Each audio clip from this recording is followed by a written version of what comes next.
Certains disent de vous que vous êtes une amoureuse mystique et addicte à l'immersion culturelle. C'est ce qui va vous donner sans doute le goût ensuite d'aller plus loin et peut-être de vous rapprocher de ces peuples aborigènes. Est-ce que le démarrage, c'est ce film pour vous, par rapport à l'Australie, j'entends?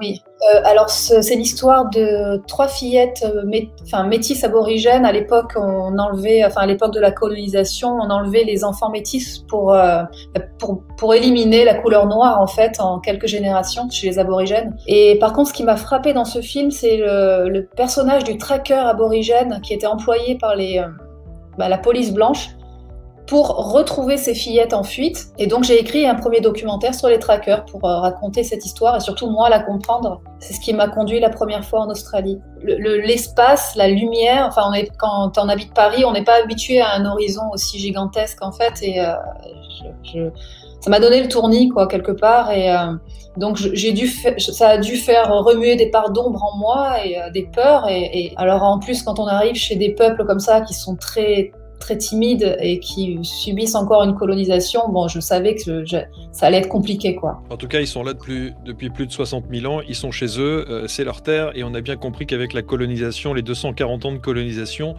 il y a eu des souffrances, c'est un peuple à la culture abîmée, vous le dites, hein, entre répression et violence, des communautés dominées, martyrisées, opprimées, sans compter ces terres volées, etc., etc. Qu'est-ce qui vous fascine dès le premier instant où vous rentrez en contact avec ces aborigènes? Vraiment des charismes, des regards. Ce qui m'a marqué, c'est les regards. Ce sont des gens qui sont vraiment enracinés, quoi. C'est ça, 60 000 ans d'appartenance à cette terre. Et quand ils vous regardent, c'est d'une profondeur inouïe. Et en fait, c'est une écoute aussi. Ils ont une écoute, c'est-à-dire qu'ils ont une présence tellement ils sont à l'écoute de vous, de ce qui se passe, qu'il y a une présence qui...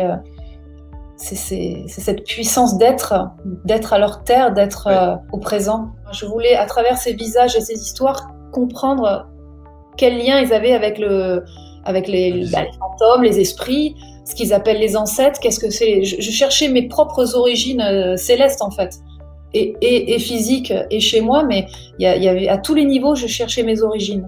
Et c'est à travers eux que je pensais pouvoir avoir une réponse.